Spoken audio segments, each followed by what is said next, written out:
ఎన్నో మార్గాలు ఎన్నుకున్నారు. ఇక్కడ మీ అన్నగా చెప్తున్నా నేను 1950 ఆర్డర్, రాష్ట్రపతి ఆర్డర్ రాజ్యాంగ విరుద్ధం కదా. రాజ్యాంగ విరుద్ధంతో పాటు అది వివక్షత కదా.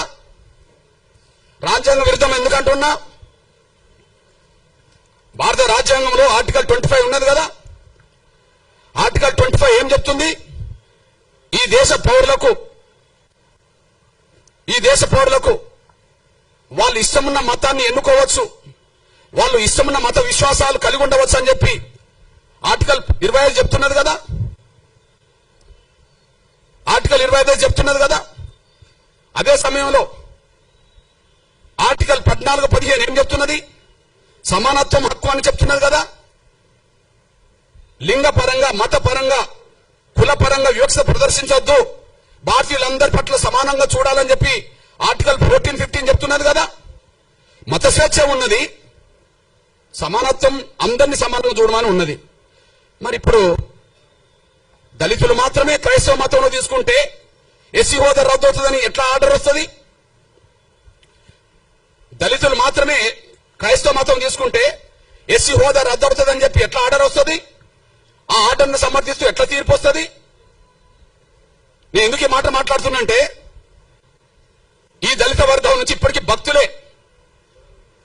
ఈ దళిత వర్గం నుంచి ఎవరన్నా క్రైస్తవ మతంలో చేరుకుంటే ఇప్పటికీ భక్తులే. కానీ క్రైస్తవ మతాన్ని ప్రచారం చేసే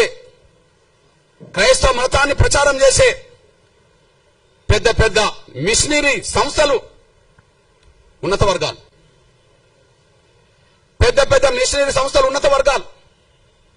అందులో బ్రాహ్మణులు ఉన్నారు, అందులో వైశ్యులు ఉన్నారు, అందులో బ్రాహ్మణులు ఉన్నారు. ఇక్కడ తెలుగు నేల మీద కమ్మ వాళ్ళు ఉన్నారు, రెడ్లు ఉన్నారు, కాపులు ఉన్నారు, అందరూ ఉన్నారు. ఇక్కడ కుట్ర జరిగింది. ఆర్డర్ కంటే ముందు కుట్ర జరిగింది. ఈ 1950లో వచ్చిన ఆర్డర్ రాజ్యాంగ విరుద్ధము. ఆర్డర్ వివక్షతో కూడిన ఆర్డర్. అది ఆ వివక్షతో కూడిన ఆర్డర్ రావడానికి కారణమేంది? అప్పుడు ఇప్పుడు మత బోధకులు అగ్రకులాలే నా ఆరోపణ. అప్పుడు 100 ఏళ్ల క్రితం చరిత్ర, ఈనాటి చరిత్ర. 100 ఏళ్ల క్రితం చరిత్ర, ఈనాటి చరిత్ర. దళితులను మతం మార్చుకుంటే వాళ్ళ ఎస్సీ హోదా ఇయ్యాలన్నా వద్దా అని చర్చ జరిగినప్పుడు,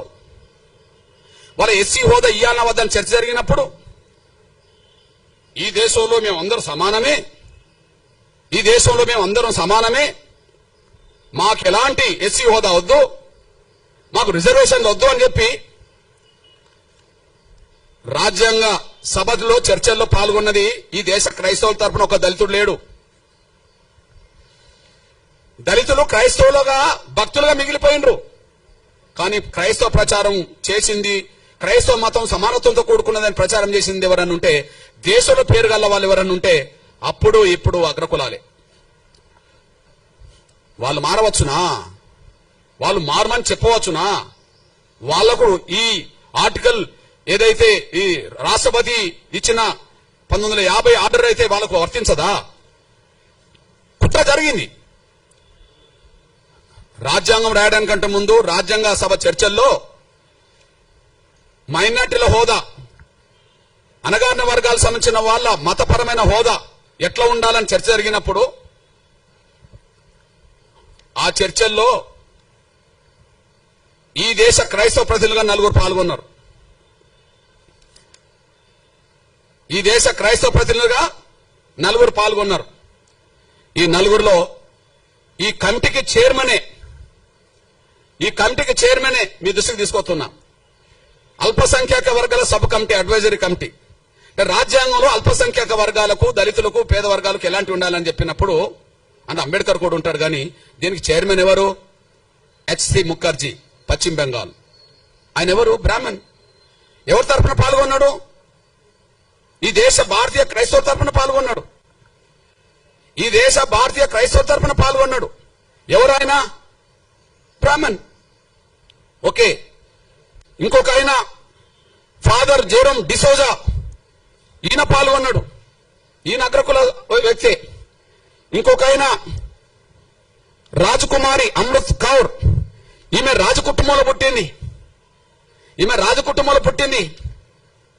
అట్లనే పీకే సాల్వే, ఈయన కూడా అగ్రకులస్తుడే.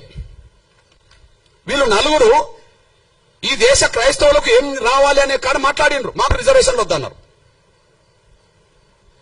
అంటే ఈ దేశ దళిత క్రైస్తవులకు అన్యాయం జరుగుతున్నది, వాళ్ళకు న్యాయం జరగాలని మాట్లాడుతున్నప్పుడు మాలో సమానత్వం ఉన్నది, మాకు ఎలాంటి విభేదాలు లేవు, మాకు రిజర్వేషన్ వద్దు, మాకు ఎస్సీ హోదా వద్దని చెప్పి అగ్రకులస్తులు చెప్పారు కదా. అంటే మీరు ఇప్పుడు చెప్పండి, అంటే దళితులు హిందూ దళితుల తరపున అంబేద్కర్ పాల్గొన్నాడు, ఎదుగుతూనే పాల్గొన్నాడుగా. హిందూ దళితుల తరపున ఇందులో ఇదే కమిటీలో జగ్జీవన్ కూడా పాల్గొన్నాడు, హిందూ దళితుల తరపునే కదా. ఈ కమిటీలో ఉంటాడు అంబేద్కర్ ఉంటాడు, జగ్జీవన్ రామ్ ఉంటాడు. కానీ హిందూ దళితుల తరపున వాళ్ళు మాట్లాడతారు. క్రైస్తవ తరపున మాట్లాడలేదా అంబేద్కర్ అంటే మాట్లాడిన చరిత్ర నేను చెప్తా. కానీ ప్రత్యేకంగా క్రైస్తవ తరపున మాట్లాడాల్సిన నిర్ణయం ఎవరు తీసుకోవాల్సి వచ్చింది? ఈ దేశంలో క్రైస్తవ తరపున ఎదిగిన వాళ్ళే. మరి అప్పుడు దళితుల నుంచి క్రైస్తవులో ఎదిగిన వాళ్ళు ఎవరు లేరు కదా, ఆస్థాకి ఎదిగిన వాళ్ళు లేరు కదా, భక్తులుగా మిగిలిపోయిండు కానీ ఒక శక్తులుగా ఎదగలేదు కదా. ఈ నలుగురు కూడా గాంధీ శిష్యులే. పేరు క్రైస్తవ మతం ఉన్నది, వాళ్ళ కులాలు అగ్రకులాలు, కానీ వాళ్ళు గాంధీ శిష్యులు. గాంధీ చేసిన మోసం వల్ల హిందూ దళితులు మోసపోయినరు, దళిత క్రైస్తవులు మోసపోయినరు. ఏం మోసం? హిందూ దళితులు ఎక్కడ మోసపోయినరు?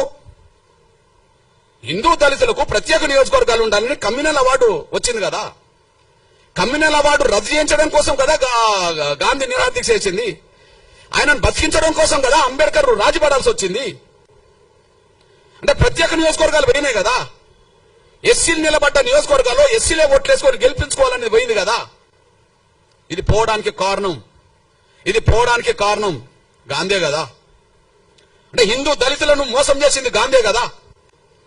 హిందూ దళితుల జీవితాలు అడ్డుకున్నది గాంధీ కదా. దళితులు క్రైస్తవ మతం తీసుకుంటే, క్రైస్తవ మతం తీసుకున్న దళితులకు ఎస్సీ హోదా అవసరం లేదని చెప్పి మాట్లాడిచ్చింది కూడా అగ్రకులాల క్రైస్తవ పెద్దలతోటే కదా. వీళ్ళు ఈ నలుగురు గాంధీ శిష్యులే కదా. అంటే దళిత క్రైస్తవులకు ఆనాడు మోసం జరగడానికి, దళిత హిందువులకు మోసం చేయడానికి గాంధీ పన్నిన కుట్ర కారణం కదా. ఇది వాస్తవం కదా, ఇది వాస్తవమే కదా. అదే సమయంలో మీ అన్నగా చెప్తున్నా నేను, అంబేద్కర్ అభిప్రాయం మొదటి నుంచి నిర్దిష్టంగా ఉన్నది. అంబేద్కర్ అభిప్రాయం మొదటి, ఆయన హిందూ దళితుడుగానే పాల్గొన్నాడు ప్రతి చోట. ఆయన ఎన్నికలు నిలబడ్డా హిందూ దళితుడుగా నిలబడ్డాడు, రిజర్వేషన్ సీట్ల నుండి. ఆయన ఎక్కడైనా హిందూగానే ఉన్నాడు. ఆయన బౌద్ధ మతం తీసుకున్నది ఎప్పుడు? అక్టోబర్ 14, 1956లో. ఆ తర్వాత 2 నెలలు కూడా తర్వాతనే చనిపోయిండు. అంటే అంతకు ముందు బౌద్ధ మతం తీసుకోవడానికంటే ముందు, అంటే చనిపోవడానికి 2 నెలల ముందు కూడా ఈయన హిందువే కదా. అంబేద్కర్ హిందువునేగా, అఫీషియల్ గా హిందువునే కదా. ఎస్సీ రిజర్వేషన్ లో హిందూ దళితుడునే చేశాడు.